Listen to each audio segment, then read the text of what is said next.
네, 안녕하십니까. 9월 30일 뉴스파인드 진행을 맡은 앵커 김종훈입니다. 네, 오늘도 이 화천 대유의 이슈 계속 정말 무슨 고구마 줄기처럼 확산되고 있습니다.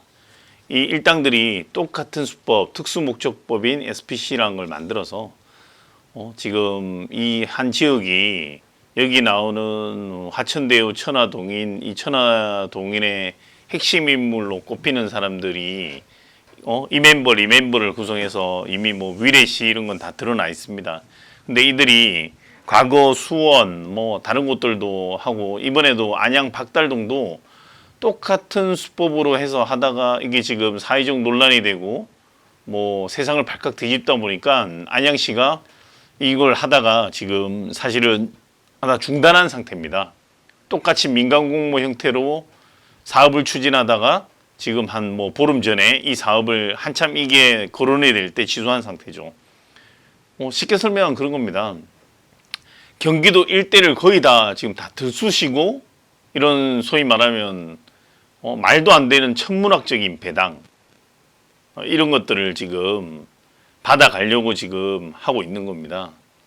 근데 지금 오늘 이 소위 말하면 키맨으로 불리는 성남도시개발공사의 사장이 없었기 때문에 사장 직무 대리 역할을 했던 이 유동규 씨가 이 얼굴을 드러냈습니다. 뭐 얼굴이야 기존에도 나와 있었지만 핸드폰도 끄고 잠적했었죠.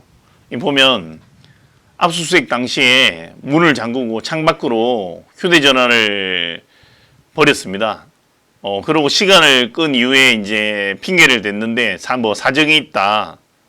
이렇게 이야기를 했습니다. 무슨 사정이 있겠습니까? 생각을 해보십시오. 이런 뭐 그냥 봐도 이거는 그 몸통이 누구냐, 이 검은 돈이 어떻게 흘러 들어갔으며 어떻게 이렇게 불이익이 날 게 뻔하고 특정인들한테 이익이 돌아갈 수밖에 없는 불합리한 불로소득을 가져갈 수밖에 없는 이런 기묘한 설계를 했느냐, 이런 게 핵심 아니겠습니까? 그런데 하나 안타까운 점은 사실은 그렇습니다. 지금 여야가 이거를 자꾸 뭐 정치 공방으로 세우려고 하다 보니까 뭐 이런 거죠. 지금 여기서는 뭐 금액이 뭐 예를 들어서 이런 겁니다.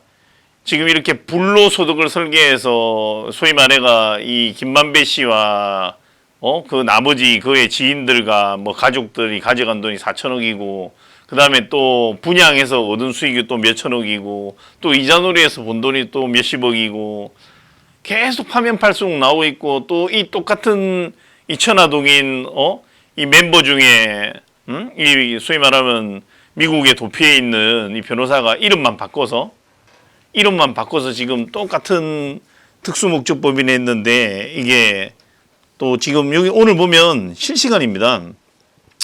의왕시도 지금 보면 이게 공모지침을 바꿔서 하천대유 독식기를 텄다고 지금 이런 기사들이 실시간 올라오고 있습니다. 그러니까 이 남욱 변호사의 소개로 정민원 팀장이라는 게 채용되고 성남도시개발공사의 자산관리회사 기준, 그 다음에 공동출자 1인 위탁 변경, 남욱, 유동규, 정민영이 이제 공모한 의혹이 있는 거죠. 근데 이분들이 앞서 지금 계속 속속들이 파면 팔수록 나오고 의왕시도 지금 백운지식 문화밸리 공모집시설을 기반으로 수정을 보완해 대장동 공모집시설을 만들었다고 지금 하는데요. 지금 이런 부분에서 제 말은 그런 겁니다. 자꾸 이 본질을 흘리려고 하는 건 뭐냐면 마치 땅값이 올라서 이렇게 막대한 수익이 특정인 6명에 돌아온 전혀 사실이 아닙니다.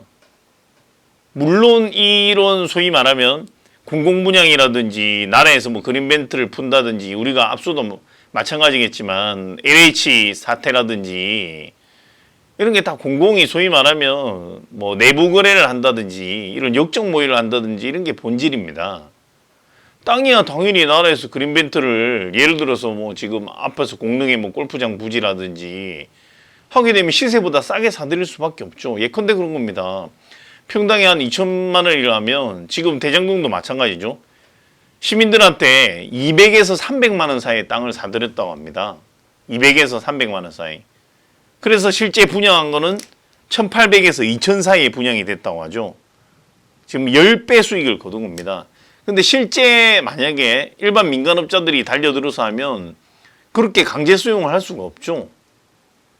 지금 뭐 성남 판교에서 어떻게 땅을 사더라도 어디 뭐 농지가 아닌 이상에선 평당 1000만 원 이하 땅이 있습니까? 없죠. 그럼 뭐 경기도 어딜 가도 우리가 보통 이렇게 주거시설이 있는 곳에서는 없습니다. 어디 산이나 임야에 밖에 없는 그런 가격이죠. 그래서 지금 대장동 시민들도 분노하고 있죠. 저도 지금 하도 뭐 시민들이 이렇게 돌고 여기에 대해서 분노해서 지금 지인들하고 이런 거 뭐 주고받는 거 이게 사람들은 허탈하지 않습니까? 이런 대국민 사기. 실제로 제가 이거는 뭐 제 폰으로 이래 내가 보여드리는데 너희는 수천억 배당 나는 빚더미에서 이게 원주민이 이렇게 지금 올려놓은 사진을 기자가 이래 찍어서 지금 이게 인터넷에 또 화제가 되고 있죠. 너희는 수천억 배당받는데 나는 빚더미에 앉았다고 원주민은 호구였다. 이 원주민이 직접 건 걸로 주장되는 현수막입니다. 얼마나 여기 있던 원주민들은 억울하겠습니까? 아니 생각해 보십시오. 왜 이렇게 수익을 크게 날 것 같으면 수익을 좀 돌려주든지 아니면 땅값을 좀 적절해서 이렇게 평당에 2천도 넘게 받을 것 같았으면 적어도 2, 300이 아니라 한 돈 1,000만 원 보상해줘야 되는 게 정상 아닙니까? 그게 인지상정이고 상식에 맞는 보상 아니겠습니까? 그래서 지금 원주민들도 집단 소송 하겠다는 움직임도 있고 이미 소송에 들어가서 기자회견하고 뭐 시민단체 진짜 말 그대로 아수라장을 방불케 하고 있습니다. 근데 참 이제 안타까운 건 그거죠. 이 핵심 키맨과 처음부터 이게 뭐냐면 아예 이 설계부터 이 변호사가 여기에 자기 성균관대 후배 변호사를 성남도시개발공사의 직원으로 취직시킨 이유 미리 설계 과정에서 관여를 해서 그냥 뭐 있는 입찰 조건에 한 게 아닙니다. 설계 과정에서 관여를 해서 이렇게 해가 우리가 이익이 많이 남게 만들고 이런 공모를 했고 여기에 지금 수사받고 있는 회계사 한 명이 지금 녹취 파일이랑 이런 증거가 있다고 증거를 들이대고 지금 현재까지 이런 게 나오고 있는 겁니다. 나는 일선 검찰들이 수사의 시작은 늦장 수사라고 충분히 비난받을 만큼 매우 늦었지만 그나마 수사를 개시하고 난 이후에는 이 정말 정의로운 검찰들이 열심히 일을 하고 있다고 생각합니다. 사실은 한간에서는 누구나 뭐 솔직히 삼척동자도 그렇게 생각하죠. 이 FIU라는 이게 우리 금융정보분석원에서 거액의 현금이 인출되고 이러면 자동으로 통보가 됩니다. 수사기관에. 왜냐하면 투명한 돈은 요즘 현금 돈다발을 찾아서 집을 사고 뭐 예를 들어서 제가 뭐 사과 박스에 뭐 몇 억을 다 하나가 집을 사고 이런 분은 없겠죠. 그래서 이렇게 이 사건처럼 거액의 현금이 인출되면 바로 통보가 갑니다. 그래서 이거를 용산경찰서에 통보를 그 당시에 이 일당들 중에 현금을 인출한 사람이 그 집이 그쪽에 속해 있어서 통보가 가고 근데 사실은 이게 용산경찰서에서 사건이 소위 말하면 뭉개졌다. 어떤 이유 있는지 모르겠지만 수사를 안 하고 미적거렸다. 뭐 보면 또 거기에 여기에 핵심 인물에 지목되는 사람의 아들이 뭐 용산경찰서에 또 뭐 자기 뭐 아버지가 계시고 뭐 이런 아주 뭐 복잡한 일들이 있습니다. 근데 그거는 차지하더라도 우리가 상식적으로 그렇죠. 뭐 저 같아도 무슨 제가 범법을 저질렀다고 생각해 보십시오. 그럼 범법이 저주 수사망이 포위망이 좁혀와 언론에서 다 나와. 기자가 더 경찰보다 더 앞서 나가죠 지금. 근데 기자들은 수사권이 없지 않습니까? 정말 발로 뛰어다니고 쫓아다니면서 기동량하고 막말로 집 앞에 뻗치게서 이렇게 나오는 거 기다렸다가 인터뷰하고 또 이 양반이 거짓말을 한들 수사권이 있어가 불러 수사할 수 있는 것도 아니고 진짜 옆에서 이렇게 기동량하면서 발로 뛰는 겁니다. 기자들이 지금 다 수사를 해내고 있죠. 그런데 여당은 어떻습니까? 지금 그래도 한 발 물러난 거 거기 난 그거라도 칭찬하고 싶습니다. 언론중재법이란 걸 만들어서 지금 전 세계에도 유례가 없으니까 유엔도 권고했죠. 인권을 침해할 수 있고 언론의 자유를 침해할 수 있기 때문에 우리나라에 소명하라고도 했고 문재인 대통령이 유엔 연설을 갔을 때도 저희에게 거기에 대한 입장을 전달한 걸로 그렇게 나와 있습니다. 지금 언론중재법을 강행했더라면 이런 보도들 못 나옵니다. 다 뭐 해가지고 심각한 뭐 명예를 훼손할 수 있고 뭐 어떻고 들이대고 뭐 징벌적 손해배상을 청구한다. 뭐 겁나서 보도하겠습니까? 뭐 언론 자유가 위축될 수밖에 없는 거죠. 이야기가 세지만 저는 지금도 보세요. 이렇게 하고 있는 지금 늦었지만 재빠르게 검찰이 움직이고 있는데 문 잠그고 창밖으로 전화기 던지고 떳떳하면 왜 창밖으로 전화기를 던집니까? 우리 같은 서민들은 전화기 이런 것도 뭐 할부로 하고 뭐 돈 100만 원씩 하죠? 아까워서 못 던지겠죠. 제가 당당한데 왜 전화기를 던지겠습니까? 이 모든 게 굴인 거죠. 사실은 초등학생 수준만 돼도 이 정도 시간 끌고 이러면 그 미국으로 도피했다는 남욱 변호사가 자기 사무실에 압수수색을 들어갔습니다. 그 증거를 남겨놨겠습니까? 제가 지금 우리 디지털 조선TV 시청자들한테 반문하고 싶습니다. 증거를 남겨놨겠습니까? 싹 다 비웠겠죠, 당연히. 이게 무슨 압수수색을 한들 지금 무슨 의미가 있겠습니까? 그럼에도 불구하고 저는 또 한편으로 이렇게 생각합니다.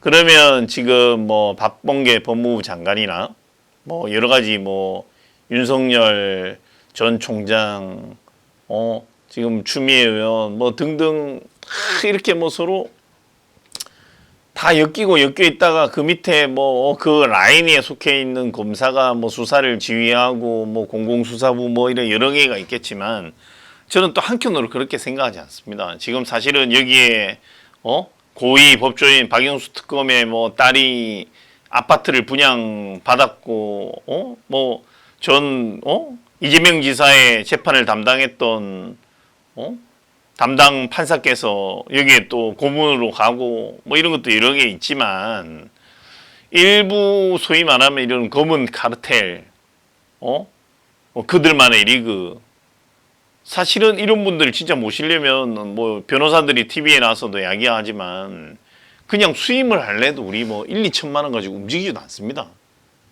우리 속된 말로 내가 내 이름을 거는데 그 사람이 내 이름을 걸어서 사기를 칠 수도 있고 어떤 행동을 할지도 모르는데 제 이름 함부로 빌려주겠습니까? 그리고 이거는 여야의 문제라기보다는 지금 마찬가지입니다. 이재명 지사가 몸통인가 아닌가? 그가 임명한 제가 그러면 뭐 제가 그렇습니다. 제가 우리 핵심 팀장을 임명하고 하는데 그 사람을 모르고 임명했다. 그건 배임이죠, 배임. 그 사람의 면면을 알겠죠. 나는 그 사람 잘 모른다. 그거는 말도 안 되는 그렇게 되면 그런 사람 처벌해야죠. 인사권자가 인사를 전혀 모르고 우리가 보통 마찬가지입니다. 장병 한 명이 탈영해도 그러면 나는 몰랐다면 끝입니까? 네? 다 부대장이 책임을 지고 성추행 사건이 터져도 부대장이 책임을 지고 내가 시키지 않았지만 그게 수장의 원리도 아니겠습니까? 근데 지금 뭐 무조건 몰랐다 모르쇠로 일관하고 꼬리 자르게 하려고 그래가 넘어갈 일은 아니죠 이게. 그래서 지금 넷플릭스에서 옛날 마치 성남시 옛날 뭐 이재명 시장 시절 그때 이게 2016년에 나온 영화인데 겨냥해서 만든 영화인가 아닌가 이런 루머가 꾸준히 나돌았던 아수라라는 영화가 있습니다. 네? 가상의 시가 있는데 여기서 보면 이런 소위 말하면 개발과 경찰과의 유착 이런 게 너무 이거 아수라와 닮았다 해서 지금 이게 다시 화제가 되고 있으면서 넷플릭스에서 지금 순위권에 올라가 4위를 하고 있습니다. 사람들이 관심 있는 거죠. 뭐 저도 이게 뉴스를 통해서 봤는데 이재명 지사를 검색하면 아수라가 나온다고 합니다. 여기서 보면 뭐 등장인물이 50억 원을 주고 묻어달라는 이런 장면까지도 너무 똑같다고 그러죠. 검찰이 포위망을 좁혀 들어오자 담당 그때 수사를 한 검찰에게 옷자에다가 동그라미라도 50억을 줄 테니 묻자. 이래 회유하는 장면도 나오고 합니다. 보면 또 관련해서 그 당시에 그해 7월 21일입니다. 이 영화가 나왔을 당시에 SBS 그것이 알고 싶다에서 당시에 이제 이재명 그 당시 성남시장과 조폭 연루설에 대해서 다뤘던 방송이 있습니다. 이 정치권 관계자가 아수라라는 영화의 그 스토리가 지금 벌어지고 있는 일하고 너무나 똑같아. 당시에 보면 이렇게 그것이 알고 싶다에도 이래 나온 적이 있습니다. 예. 황정민 씨랑 그 정우성 씨 명품 배우들이 열연을 펼쳐서 저도 봤는데 여기에 보면 가상의 시가 나오고 그 가상의 시를 개발하기 위해서 벌어지고 있는 그런 막 정말 아수라 같은 영화죠. 그 당시에는 이게 너무 자극적이다 이런 내용도 있었는데 어떻게 보면 지금 진짜로 이런 누가 몸통인지 검은 돈이 어디로 흘러 들어갔는지는 아직도 수사가 필요하고 너무 고구마 줄기처럼 일이 확산되고 있지만 결국엔 진짜 이 영화의 설정입니다. 마침 이 분당입니다. 천당이의 분당이라고 하죠. 천당이의 분당이라고 이렇게 이야기가 나오고 있습니다. 네? 얼마나 이 땅 소위 말하면 당시에 성공적인 개발 사례로 적극적으로 활용한다. 이 영화의 설정도 그런 겁니다. 그래서 이게 사실은 여야가 쟁점을 해서 월급을 많이 받지 않았다, 주지 않았다. 저는 개인적으로 이게 여야의 어느 게이트 몸통이 이재명 지사인지 누군지 그것도 밝혀봐야 될 일이고 여야로 몰고 가야 될 게 아니라 그냥 가진 자들의 도둑질, 권력층의 비리, 그들만의 리그, 소위 말하면 특권층입니다. 특권층, 검찰, 그죠? 기자. 여기 등장하는 인물들 그렇지 않습니까? 그리고 관. 어쨌든 지금 유동규 씨가 성남도시개발공사에 말 그대로 공사 직원 임명 가전도 논란이 많이 되고 있습니다. 자격 요건이 이런 공무원으로서 5년 이상 근무해야 되고 5급 이상으로 몇 년 근무해야 되고 이런 조건이 있는데 당시에 조건도 하나도 맞지 않아서 임명되는 과정에서도 논란이 많이 불거졌습니다. 여러분이 약간 검색해 보시면 나올 겁니다. 그래서 저는 그렇게 말하고 싶습니다. 여야로 자꾸 쟁점화 시키지 말고 그 김만배 씨가 법조 기자를 오래 하면서 쌓은 소위 말하면 그 형님들 네트워크, 그 형님들과 그의 지인, 그리고 거기에 참여한 누나 가족이 다 등장하고 하죠. 근데 이게 지금 각상도 의원의 아들도 이 회사에 취직을 했다고 나오고 박영수 특검은 아시겠지만 전 정권에서 특검으로 아주 정의의 검사 이런 걸로 이름을 날리고 있는데 이 앞서도 보시면 알겠지만 그 수산업자 사건에도 연루돼서 포르쉐 차를 타고 가고 했는데 자기는 대가를 지불했다 이런 거고 무상으로 제공받지 않았다. 근데 여기 또 등장하는 거 아니겠습니까? 이런 것들 보면 여야를 막론하고 제가 볼 때는 정말 그냥 검은 게이트입니다. 일벌백계해서 저는 앞서도 지금 어제 이재명 지사의 입이 거칠고 쓸 말 못 쓸 말 나오고 이런 걸 했는데 정말 일벌백계해서 능지처참해야 된다고 봅니다. 국민들의 피를 빨아먹고 고육을 빨아먹고 아까 제가 그 대장동 시민들이 빚더미에 앉았다 플래카드 내건 걸 보여드렸는데 이런 국민의 혈세를 빨아먹고 나라 돈을 빼먹고 이런 사람들은 능지처참해야 됩니다. 그래서 오늘 제가 고른 한마디는 뛰는 검찰 나는 일당입니다. 지금 검찰들이 사실은 일선 검찰에 저는 검찰을 믿습니다. 일선 검사들이 얼마나 정의감 있게 하고 이게 예를 들어서 여당 측에 줄선 정치 검사가 일선 검사의 입막음을 하려고 한다 해서 다 막아지겠습니까? 저는 그러지 않습니다. 나머지 묵묵히 열심히 일하는 검찰 정말 사명감을 갖고 소위 말하면 이런 기업인들보다 많은 월급을 받지 못하면서도 묵묵히 일하는 검찰들의 감사를 표하고요. 또 이 기자들도 보시면 이거 보십시오. 쫓아다니면서 얼마나 지금 검찰이 따라다니는 것도 아니지 않습니까? 이렇게 현장에서 뛰고 있는 기자 정말 깨끗한 기자와 검찰 이런 사람들이 일부 부패한 한두 명 때문에 매도당해서는 안 된다고 생각하고요. 조금 더 소위 말하면 수사의 고삐를 채야 된다고 생각합니다. 이 초등학생도 웃을 만큼 시간 끌고 뭐 어디서 일부 고위층에서 이런 압력이 행사하더라도 뭐 마찬가지죠. 윤석열 전 총장도 그것 때문에 저는 스타덤에 올라간 게 사람들이 원하는 건 정의입니다. 아무리 세상이 이렇게 더럽고 썩은 일부 나쁜 사람들이 있다고 해도 대부분은 정의롭게 살기 때문에 정의가 구현된다고 생각합니다. 시청해 주신 시청자 여러분 감사합니다. 정의는 살아있다고 생각합니다.